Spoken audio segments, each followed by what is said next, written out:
मैले प्रश्न चाहिँ तत्कालीन परराष्ट्र मन्त्री आजु देउवालाई सोधेको प्रश्न के थियो भने तपाईलाई त लक्ष्मी देवी भन्छन्, तपाईलाई पैसा नदिकन कांग्रेसमा टिकट पाउनेदेखि लिएर केही पनि मिल्दैन भन्छन्, त्यसकारणले पैसा कहाँ राख्नु भएको छ भनेर सोधेको थिएँ। उहाँले मेरो पैसा भनेको ब्याङ्कमा बाहेक कहीँ छैन भन्नुभयो हैन।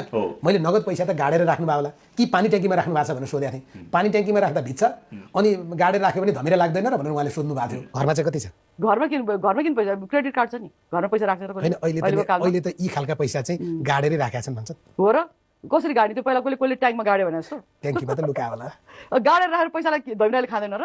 तर संयोग के परेछ भने उहाँले गाडेर राखेकै हालतमा पैसा चाहिँ के छ र धेरैले मेरो त्यो फुटेजलाई चाहिँ सेयर गरेको मैले देखेँ र कतिपयले के पनि भनेको मैले पाएँ भने तपाईँले त पहिले थाहा रहेछ उहाँले पैसा गाडेको। तपाईँको यो अनुमान मात्र थियो होइन राजेन्द्र सर? यो अनुमान होइन, यो छ भन्ने यहाँको।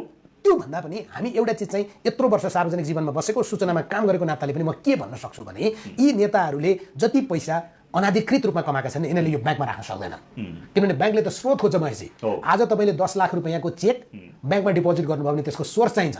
तपाईँको ब्याङ्कमा तपाईँ जतिको मान्छेको आज 10 लाख भोलि 3 लाख पछि 5 लाख तपाईँले पैसा जम्मा गर्नुभयो भने तपाईँलाई यसको स्रोत के हो भनेर सोध्छ। यिनीहरूले लाखका कुरा गर्दैनन्, यिनीहरू करोड र अर्बको कुरा गर्छन्। त्यसकारणले यिनीहरूले यो पैसा नेपालकै ब्याङ्कमा राख्न सक्ने सम्भावना थिएन।